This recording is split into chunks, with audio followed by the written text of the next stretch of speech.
Hey guys, welcome back to the channel. I have another interesting video. This time in a 2002 Ford Lightning coming from Texas. This is Juan Pedraza. This is his computer and setup. So he sent me the cluster, the key, and the computer. And I'm going to show you a picture of the concerns because I just contacted him. So let me get you over to that screen. This is the connection, so you can see the computer definitely has been in some other place. And you know how I feel about that, but we'll see how this will go. That is the key, his key, and his instrument cluster. I have to actually plug the computer. All right, so now it's plugged in. And now let's take a look at this. All right, so obviously I removed his personal information. I just left the Garland, Texas, and the VIN number of the vehicle so we can see that when I connect, if we can talk, which I think it will. He said he has concerns. The car has been in 2 mechanics. The last mechanic says there has no pulse to the injectors. It did start on the customer, but then after a week or so, he tried to start again, no start and no RPMs on the instrument cluster, which is very common. The last mechanic said there has no injector pulse, which I said, you know, that could be anti-theft situation. So but no RPMs, that is maybe the mechanic just checked the injector pulse and there's no injector pulse and no spark, which is the common problem on these ones. The first mechanic has it for months, and they send the computer to someone else in El Paso, Texas. And that's why we see those stickers and painted and the nonsense that they do. Hopefully it's not a very destroyed computer and we can do something. I always feel very, hesitant to work in these kind of computers because, like I said on the last video, I have been burned trying to help people with computers when somebody else touches it. So we'll see how this goes. It is here already, right? All right, so this is the computer already connected. I'm going to put the full probe and the SUS in the screen. Let's power the computer app. Let's see the theft light. It goes away, so that's a good sign. The computer is receiving the key. This vehicle has, very low mileage. 31,235 miles. I'm not sure if you will be able to see it right there. Well, we can see that later. Trying to move the cluster, but let's just leave it the way it is. Give me 1 second, guys, to fix that so you guys can see better.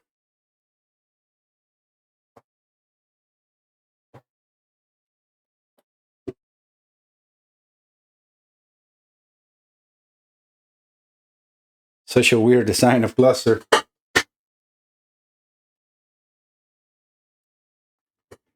Yeah, that works perfect. I put a little plastic cup behind. Yeah, like this you will see if we have RPMs or not when we try to run it.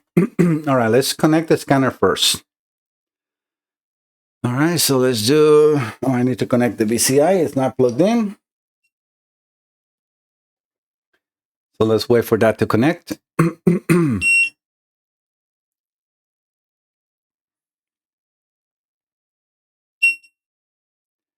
hear the bips, so hopefully it will connect shortly. All right.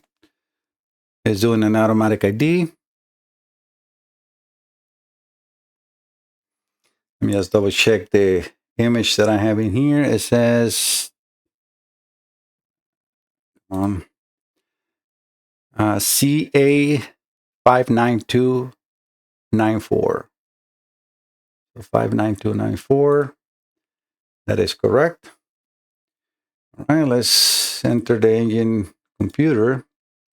Let's go to codes and see what we have in memory codes, because in here we should have no anti-theft situation.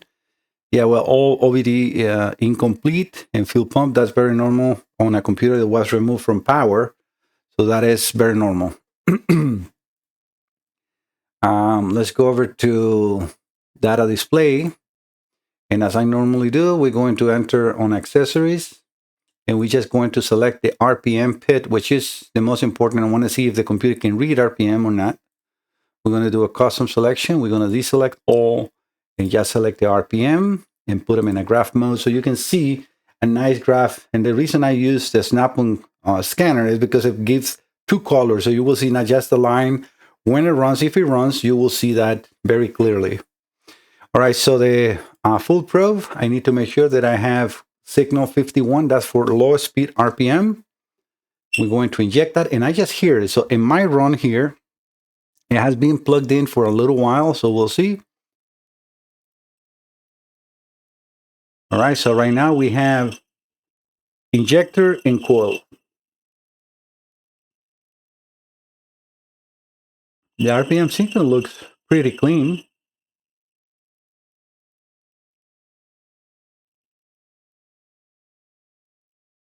And sometimes on these computers, if I leave it on, it will run and then it dies. Like if I let it cool down, it will not run and then it will start to crypt out. But we're seeing a nice and clean signal. You see how now it's full blue? If it's a drop on the signal, we will see a white, kind of like square or not square, very pointed arrow down if it drops. Right now it's working as it's supposed to. And we can see the RPM on the closer reading perfectly. So right now here we got injectors and coils. And I'm going to show you, well, you can see the 4 injectors and 2 coils in there. If I move you over to here, right behind me or on the side of me, I have the load boxes where you can see the blue are the coils and the greens are the injectors.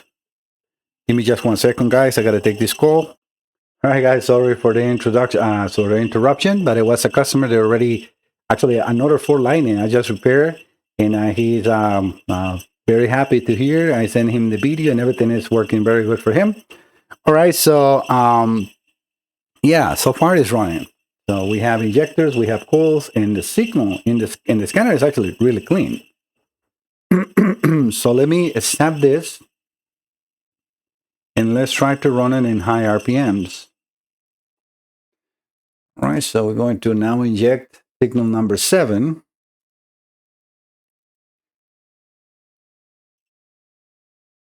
It is running good as well.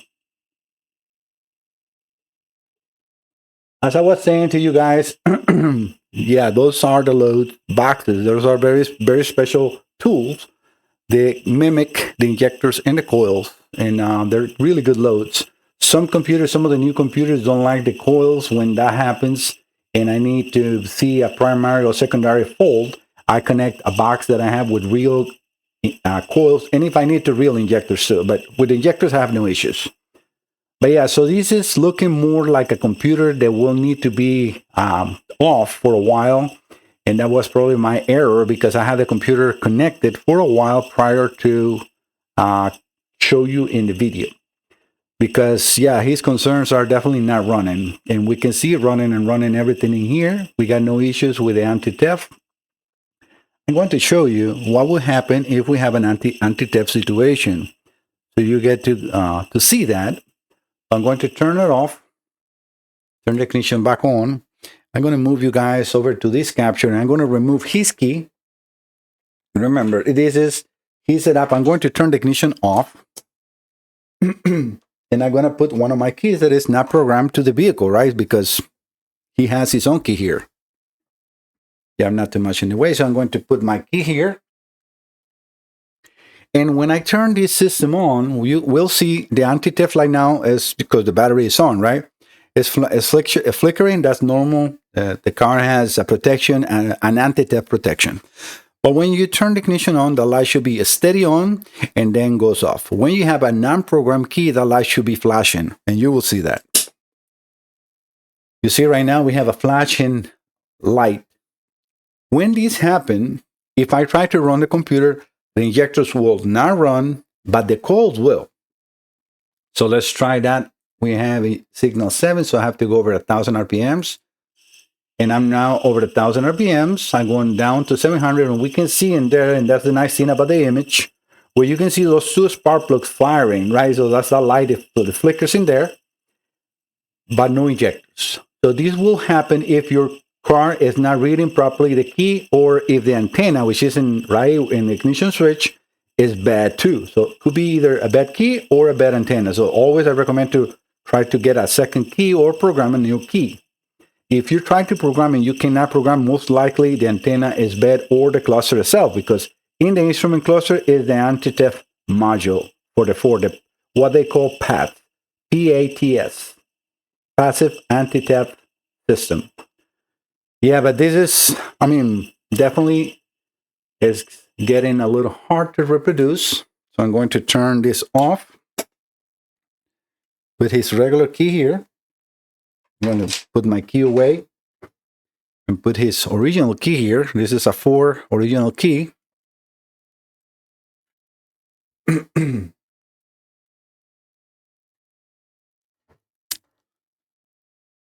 I'm going to let it cool down. Right now we have is 1:55 p.m. So I'm going to turn this system off for probably 10 minutes. So we're going to come back at 2:05 and try immediately. I'm going to leave the full probe on, and I'm going to actually, as you see right now, even with this and the system off, I'm going to change the signal to 51,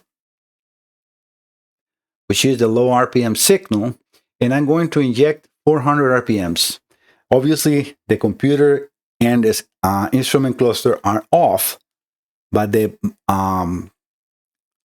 full probe, which is my simulator, is on. So if I turn this on and it runs immediately, well, then you can see right now the scanner lost the connection because the computer is off. But if I run this, as soon as I turn this on, we get a good coil in injectors. That means the system is working properly. So that's what I'm trying to look and decipher if we have a problem or not. So I'll be right back in 10 minutes. Right now, it's 1:56 p.m. So I'll be right back, guys. All right, guys. It's now 2:08 p.m. So a little over 10 minutes. And it's cold here in this room. So let's see how that goes. So I'm not going to turn the scanner on or do anything. I'm just going to run it. So you can see the switches in here. They're all off. Yes, actually. Move, and the full probe is ready. So 1, 2, 3, here we go. Okay, you see what I mean? Now it's not running, and we are injecting 400 RPMs. So this should run now.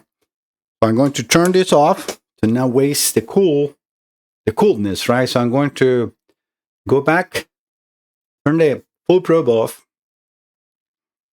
I'm going to turn this on completely now and inject the signal. Perfect. All right, now we have the same situation as I was describing before. Remember when the computer cools down and then it's a no start, and no start, and no start. So now what I'm going to do is I'm just going to leave it here, because most likely in like 20, 30 seconds or so, the computer by itself will start running injection and coils or so, and we will see that.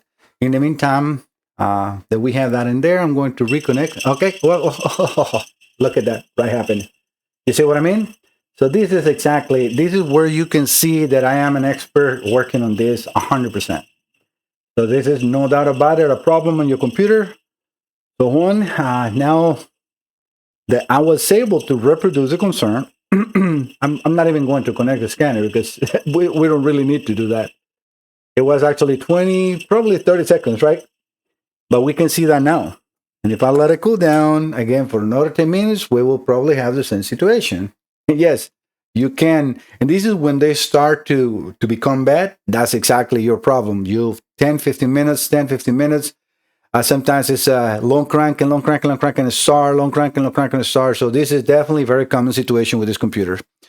We got the signal. It's still being injected. So I didn't change absolutely anything. So let's try to run it again. Not running. You can see the 3 switches in here.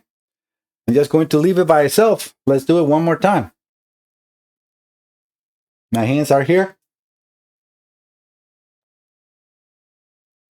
So this is exactly, I was actually going to connect the scan, but we don't need to.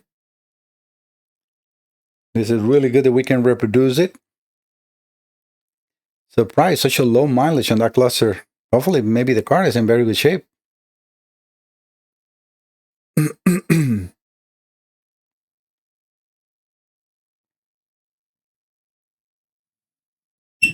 Yep.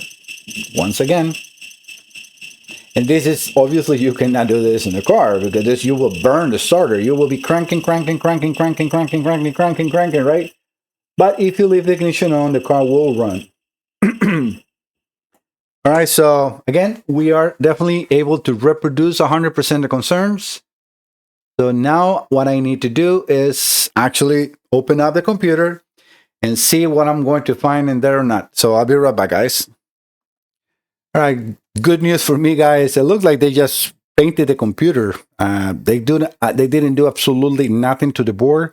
There is not one IC resolder or remove.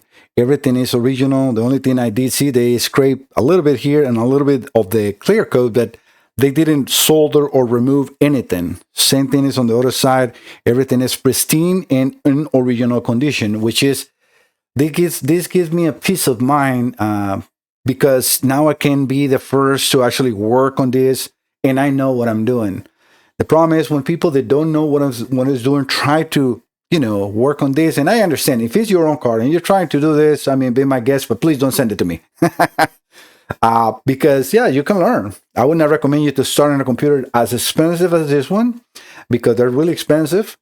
But, get yourself familiar with another computer. Take all the components apart, resolder if you want to start, doing what I do here. I've been doing this for many years. And I started that way. I'm a self-taught person. I have an electrical engineer background, and I've been a mechanic all my life. I'm a diagnostician. So yes, that's why, for me, automotive and marine is the perfect niche because I know all those engines and all the modules really well. So that's why I'm doing this. I don't want to do, other things because I'm not familiar with it. I always said, as long as I can get wire diagrams and theory of application, functional operation, I can definitely work in almost anything. And as long as I can also get diagnostics, right? Because if I can connect the scanner, I can see data pits and so, then I can test my repairs. Because I don't want to send the modules like multiple auto shops do. They tell you, oh yeah, we check and we check. They don't check nothing. And they're just looking to see if it works. But I don't. I like to test before and after. So I am 100% sure that your computer is good to go. I have encountered a few problems even doing what I do when there are little variables and it's impossible to reproduce the vehicle 100%. Fuel trims, that's one of the ones that I cannot reproduce in here. Why? Because I don't have a vehicle running. I don't have a tailpipe. I can mimic, O2 sensors, but am I giving the value that the car is having a problem with or the engine has a problem with when it's running? Obviously not. That's impossible. I will have to, it's so many variables that I will have to put together to make it happen that is just impossible. And I have one customer right now with a Ford Lightning problem that after having I think it was a P1693, which was something about the what was the thing, SPI or something like that, signal, which is like a for the transmission solenoids, inductive signal, something like that. It was the code. I fixed that one, replaced the microprocessor, sent it back to them, and now they have a lean condition in the vehicle. And they said that was not there. I'm like, I said, can you bring the O2 sensors with an alternative fuel to lean, from lean to rich? He said, yes, we can. Well, then I don't know what you think the computer is bad. Do you have a lean condition? Are the values not right? Do you have a 5 gas analysis? No, we don't. I'm like, I'm going to send you another computer. I fixed another computer yesterday for them, and I'm sending it today in the morning. And just please send me that computer back because I know it's good. Again, a fuel trim is not a problem in the computer. You can have a problem in the computer when you have an oxygen sensor output, coal output. But fuel trims, that is a calibration. That is programming. That is whatever the computer is seeing. If the O2 sensor is lean all the time, well, it's because you got a lean condition. Is your fuel pressure correct? Are your injectors injecting correctly? You can check all that. But when you work in a computer, sometimes they think that you now fix the entire vehicle, and that's not how it goes. But I'm trying to hold myself a little together, try to help the customer and go that way. But at least in this case, with this computer, I feel very comfortable that is in good shape. All right, guys, let me do the repairs, I'm going to have to call Juan, get his approval before we proceed with the repairs. But I know I can repair this computer 100%, no doubt about it. And I will be testing the same thing where we're going to connect the call. We're going to wait for the 10 minutes and do it again and make a run till it runs perfectly. All right, I'll be right back. All right, guys, I talked to Juan. He approved and actually already paid for the repairs. So the computer is ready to go. I have given the good news and also explained that this has good warranty. Always request, so please make sure that you replace coils and spark plugs. That is a recommendation due to the most common failure. And also check the alternator ripple test. Yep, so everything is good to go. So the computer has been sitting probably, I don't know, maybe 10, 12 minutes after I did the repairs. I did run it first to make sure, obviously, it's good. I don't want to come back into a video where it's failing. So I run it before, because I did that on Jeremy, and it was actually one of the solders. I was explaining that, when I'm a human, we all can make mistakes, right? But I always try to triple check everything with a microscope. I wish I would have an X-ray for PC boards, but they're so expensive. They're like, I don't know, I think the cheapest one is like $70,000. And I mean, that's a wish. I hope that one day I can, because that would be very nice that you can put them in there and then see all the voids. Because when you're soldering, it's always going to be here and there a blob of air, right? And that created a void. But if you have so much, and that will crack. Same thing is when you're setting a microprocessor, especially these ones, like the one in the Ford, is not so bad because our legs, you can see the solders with a microscope. But when you have like an MPC 555 that is solder bolts under it, you put that in and you let it sit down, and you just push a little bit. You're always wondering, did I push too much or did I not push too much? With an X-ray machine, you are not guessing. You can see that 100%. But again, there are ones that are like $500,000. Only big company that produce a lot of PCB boards have those. Maybe one day. All right, but yeah, so and that's what I run this one to make sure everything is good. So I already had the signal ready to go in the full probe. As you see there, the computer is off, and we've been talking, I don't know, maybe 3 minutes, right? So let's try to run it. And we can see instantly running the injectors and coils. That is, 100%. Remember, this was his issue. His issue was, and the reason I'm telling you this again, sorry, the hard word for me, is because for you it might have been a couple of minutes. For me, it's been over an hour. So I want to make sure that you follow what I said about some of these computers will have, like Jeremy, no crank, no start, completely dead, no high RPM, no low RPMs. The case of one, it was a little different. If you let the computer warm up in the ignition, if you just set the ignition on for like 15 to 20 seconds, the car will start. But that will eventually become a crank, no start condition, like you have seen in multiple of my videos. So in order to reproduce in this one, that's what I left it, cool down and then come back to start. But it was happening every single time. I just need to leave the ignition on with that signal being injected, and it was running while we did it twice, right? So now we can see that this is 100% fixed. Look, it's beautiful, beautiful, beautiful. So I'm going to turn them off as I did on the first part of the video. So as you can see right now, we got 3:04 p.m. I'm going to come back at 3:15 and we're going to revisit this. So I'm just going to stop the video and I'll be right back, guys. All right, I think the time has passed by. Again, the full probe is ready to go and the computer has been off all this time.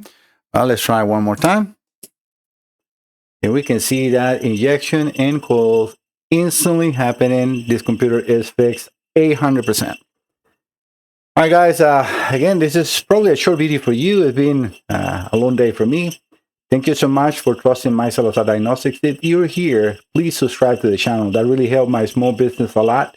Every time you subscribe, YouTube promotes more and more my videos, and that's how you find me. It's also for free, and that really, really helped me. So blessings for that. And if you have any computers, instrument cluster that you need to send for repairs, the same name that you have right here in my YouTube channel, Mike Salazar Diagnostics. That's how my name is spelled, M-A-I-C. It sounds as Mike, just a regular Mike. SalazarDiagnostic.com, and then you can find all my information in there.